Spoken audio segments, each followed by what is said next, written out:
नमो भगवते वासुदेवाय।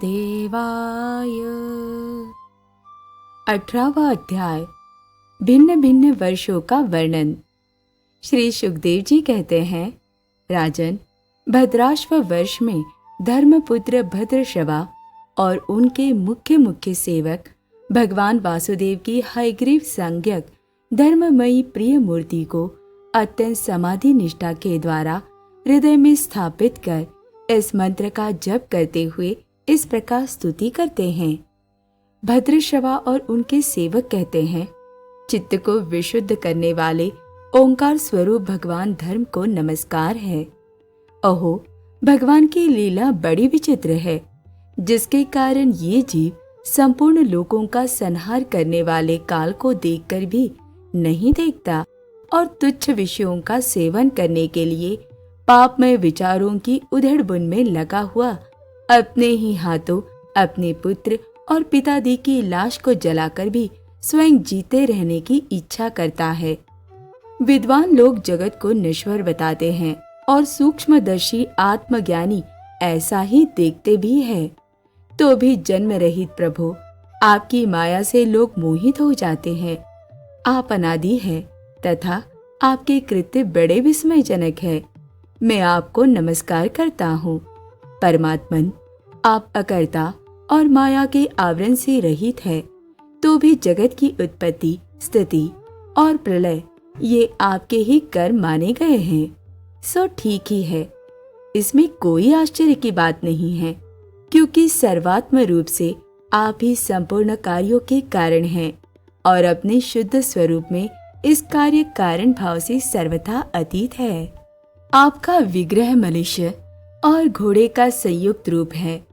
प्रलय काल में जब तमः प्रधान दैत्यगण वेदों को चुराकर ले गए थे, तब ब्रह्मा जी के प्रार्थना करने पर आपने उन्हें रसातल से लाकर दिया। ऐसे अमोघ लीला करने वाले सत्य संकल्प आपको मैं नमस्कार करता हूँ। हरिवर्ष खंड में भगवान नरसिंह रूप से रहते हैं। उन्होंने ये रूप जिस कारण से धारण किया था, उसका आगे सप्तम स्कंद में वर्णन किया जाएगा। भगवान के उस प्रिय रूप की महाभागवत प्रहलाद जी उस वर्ष के अन्य पुरुषों के सहित निष्काम एवं अनन्य भक्ति भाव से उपासना करते हैं। ये प्रहलाद जी महापुरुषोचित गुणों से संपन्न हैं तथा इन्होंने अपने शील और आचरण से दैत्य और दानवों के कुल को पवित्र कर दिया है। वे इस मंत्र तथा स्तोत्र का जप पाठ करते हैं। ओंकार स्वरूप भगवान श्री नरसिंह देव को नमस्कार है। आप अग्नि आदि तेजों के भी तेज हैं, आपको नमस्कार है। हे वज्रनख, हे वज्रदंष्ट, आप हमारे समीप प्रकट होइए। हमारी कर्म वासनाओं को जला डालिए। हमारे अज्ञान रूप अंधकार को नष्ट कीजिए। ओम स्वाहा। हमारे अंतःकरण में अभयदान देते हुए प्रकाशित होइए। ओम क्षौम। नाथ, विश्व का कल्याण हो, दुष्टों की बुद्धि शुद्ध हो, सब प्राणियों में परस्पर सद्भावना हो, सभी एक दूसरे का हित चिंतन करे, हमारा मन शुभ मार्ग में प्रवृत्त हो और हम सब की बुद्धि निष्काम भाव से भगवान श्री हरि में प्रवेश करे। प्रभु, घर, स्त्री, पुत्र, धन और भाई बंधुओं में हमारी आसक्ति न हो। यदि हो तो केवल भगवान के प्रेमी भक्तों में ही। जो संयमी पुरुष केवल शरीर निर्वाह के योग्य अन्नादि से संतुष्ट रहता है, उसे जितनी शीघ्र सिद्धि प्राप्त होती है, वैसी इंद्रिय लोलुप पुरुष को नहीं होती। उन भगवत भक्तों के संग से भगवान के तीर्थ तुल्य पवित्र चरित्र सुनने को मिलते हैं, जो उनकी असाधारण शक्ति एवं प्रभाव के सूचक होते हैं। उनका बार बार सेवन करने वालों के कानों के रास्ते से भगवान हृदय में प्रवेश कर जाते हैं और उनके सभी प्रकार के दैहिक और मानसिक मलों को नष्ट कर देते हैं। फिर भला उन भगवत भक्तों का संग कौन न करना चाहेगा। जिस पुरुष की भगवान में निष्काम भक्ति है, उसके हृदय में समस्त देवता धर्म ज्ञान आदि संपूर्ण सद्गुणों के सहित सदा निवास करते हैं, किंतु जो भगवान का भक्त नहीं है उसमें महापुरुषों के वे गुण आ ही कहाँ से सकते हैं। वह तो तरह तरह के संकल्प करके निरंतर तुच्छ बाहरी विषयों की ओर ही दौड़ता रहता है। जैसे मछलियों को जल अत्यंत प्रिय उनके जीवन का आधार होता है, उसी प्रकार साक्षात श्री हरि ही समस्त देहधारियों के प्रियतम आत्मा है। उन्हें त्याग कर यदि कोई महत्वाभिमानी पुरुष घर में आसक्त रहता है तो उस दशा में स्त्री पुत्रों का बड़प्पन केवल आयु को लेकर ही माना जाता है, गुण की दृष्टि से नहीं। अतः असुरगण तुम तृष्णा, राग, विषाद, क्रोध, अभिमान, इच्छा, भय, दीनता और मानसिक संताप के मूल तथा जन्म मरण रूप संसार चक्र का वहन करने वाले गृह आदि को त्याग कर भगवान नरसिंह के निर्भय चरण कमलों का आश्रय लो। केतु माल वर्ष में लक्ष्मी जी का तथा संवत्सर नामक प्रजापति के पुत्र और पुत्रियों का प्रिय करने के लिए भगवान कामदेव रूप से निवास करते हैं। उन रात्रि की अभिमानी देवता रूप कन्याओं और दिवसाभिमानी देवता रूप पुत्रों की संख्या मनुष्य की 100 वर्ष की आयु के दिन और रात के बराबर अर्थात 36 हजार वर्ष है, और वे ही उस वर्ष के अधिपति हैं। वे कन्याएं परम पुरुष श्री नारायण के श्रेष्ठ अस्त्र सुदर्शन चक्र के तेज से डर जाती हैं। इसलिए प्रत्येक वर्ष के अंत में उनके गर्भ नष्ट होकर गिर जाते हैं। भगवान अपने सुललित गति विलास से सुशोभित मधुर मधुर मंद मुस्कान से मनोहर लीलापूर्ण चारों चितवन से कुछ उचके हुए सुंदर भ्रूमंडल की छबीली छटा के द्वारा वदनार विंद का राशि राशि सौंदर्य उड़ेलकर सौंदर्य देवी श्री लक्ष्मी को अत्यंत आनंदित करते और स्वयं भी आनंदित होते रहते हैं। श्री लक्ष्मी जी परम समाधि योग के द्वारा भगवान के उस मायामय स्वरूप की रात्रि के समय प्रजापति संवत्सर की कन्याओं सहित और दिन में उनके पतियों के सहित आराधना और वे इस मंत्र का जप करती हुई भगवान की स्तुति करती है, जो इंद्रियों के नियंता और संपूर्ण श्रेष्ठ वस्तुओं के आकर है। क्रिया शक्ति, ज्ञान शक्ति और संकल्प अध्यवसाय आदि चित्त के धर्मों तथा उनके विषयों के अधीश्वर है। 11 इंद्रिया और 5 विषय इन 16 कलाओं से युक्त है। वेदोक्त कर्मों से प्राप्त होते हैं तथा अन्यमय, अमृतमय और सर्वमय है।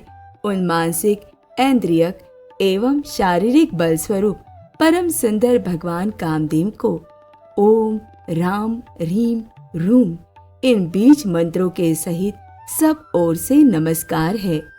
भगवान, आप इंद्रियों के अधीश्वर है। स्त्रियां तरह तरह के कठोर व्रतों से आपकी ही आराधना करके अन्य लौकिक पतियों की इच्छा किया करती है, किंतु वे उनके प्रिय पुत्र, धन और आयु की रक्षा नहीं कर सकते, क्योंकि वे स्वयं ही परतंत्र है। सच्चा पति, रक्षा करने वाला या ईश्वर वही है जो स्वयं सर्वथा निर्भय हो और दूसरे भयभीत लोगों की सब प्रकार से रक्षा कर सके। ऐसे पति एकमात्र आप ही है। यदि एक से अधिक ईश्वर माने जाए तो उन्हें एक दूसरे से भय होने की संभावना है। अतएव आप अपनी प्राप्ति से बढ़कर और किसी लाभ को नहीं मानते। भगवान, जो स्त्री आपके चरण कमलों का पूजन ही चाहती है और किसी वस्तु की इच्छा नहीं करती, उसकी सभी कामनाएं पूर्ण हो जाती है, किंतु जो किसी एक कामना को लेकर आपकी उपासना करती है, उसे आप केवल वही वस्तु देते हैं, और जब भोग समाप्त होने पर वह नष्ट हो जाती है तो उसके लिए उसे संतप्त होना पड़ता है।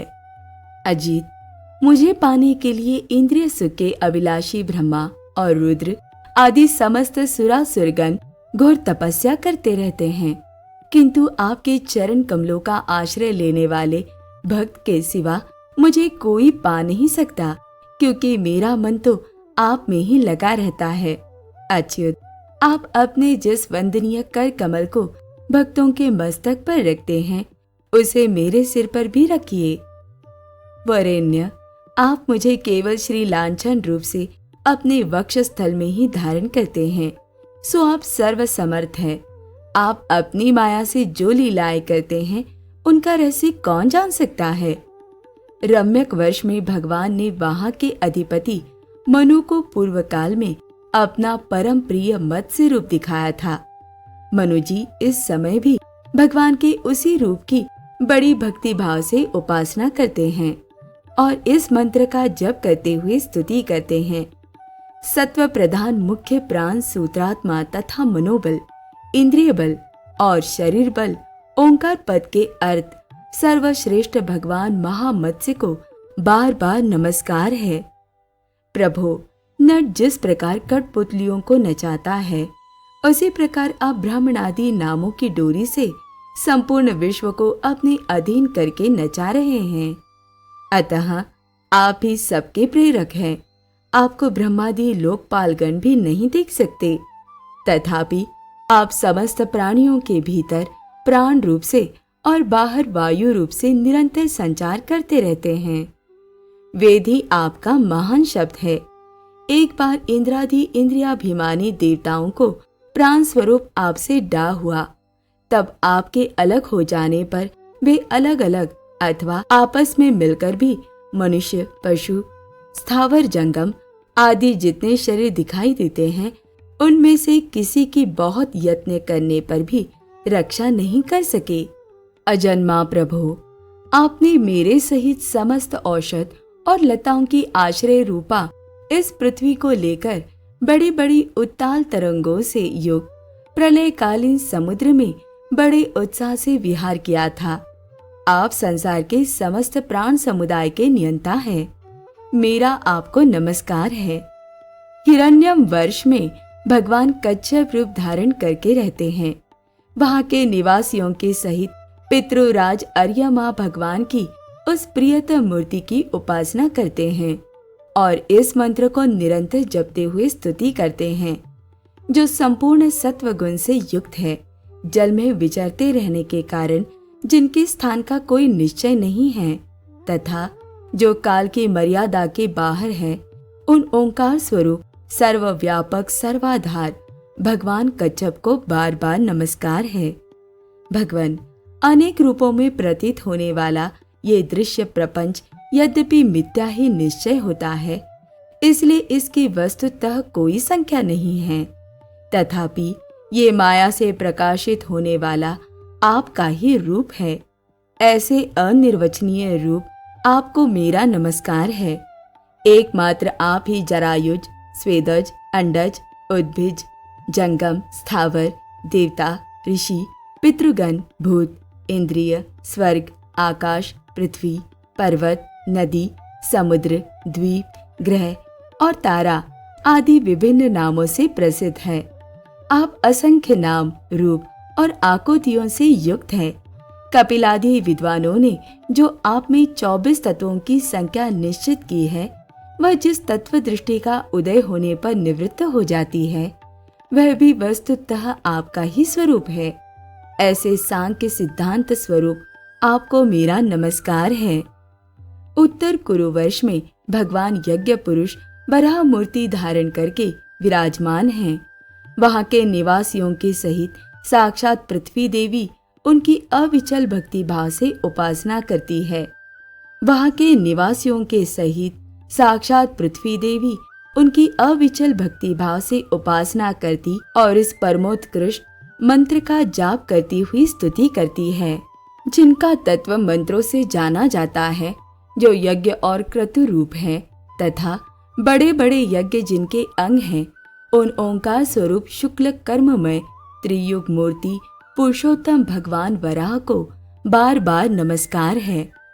ऋत्विजगण जिस प्रकार अरणि रूप काष्ठ खंडों में छिपी हुई अग्नि को मंथन द्वारा प्रकट करते हैं, उसी प्रकार कर्मासक्ति एवं कर्मफल की कामना से छिपे हुए जिनके रूप को देखने की इच्छा से परम प्रवीण पंडित जन अपने विवेक युक्त मन रूप मंथन काष्ठ से शरीर एवं इंद्रियादि को बिलो डालते हैं। इस प्रकार मंथन करने पर अपने स्वरूप को प्रकट करने वाले आपको नमस्कार है। विचार तथा यम नियमादि योगांगों के साधन से जिनकी बुद्धि निश्चयात्मिका हो गई है, वे महापुरुष द्रव्य, विषय, क्रिया, इंद्रियों के व्यापार हेतु इंद्रियाधिष्ठाता देवता, अयन, शरीर, ईश, काल और कर्ता, अहंकार आदि माया के कार्यों को देखकर जिनके वास्तविक स्वरूप का निश्चय करते हैं, ऐसे माइक आकृतियों से रहित आपको बार बार नमस्कार है। जिस प्रकार लोहा जड़ होने पर भी चुंबक की सन्निधि मात्र से चलने फिरने लगता है, उसी प्रकार जिन सर्वसाक्षी की इच्छा मात्र से, जो अपने लिए नहीं बल्कि समस्त प्राणियों के लिए होती है, प्रकृति अपने गुणों के द्वारा जगत की उत्पत्ति, स्थिति और प्रलय करती रहती है, ऐसे संपूर्ण गुणों एवं कर्मों के साक्षी आपको नमस्कार है। आप जगत के कारणभूत आदि सूकर है। जिस प्रकार एक हाथी दूसरे हाथी को पछाड़ देता है, उसी प्रकार गजराज के समान क्रीड़ा करते हुए आप युद्ध में अपने प्रतिद्वंदी हिरण्याक्ष दैत्य को दलित करके मुझे अपनी दाढ़ों की नोक पर रखकर रसातल से प्रलय पयोधि के बाहर निकले थे। मैं आप सर्वशक्तिमान प्रभु को बार बार नमस्कार करती हूँ। ओम नमो भगवते वासुदेवाय।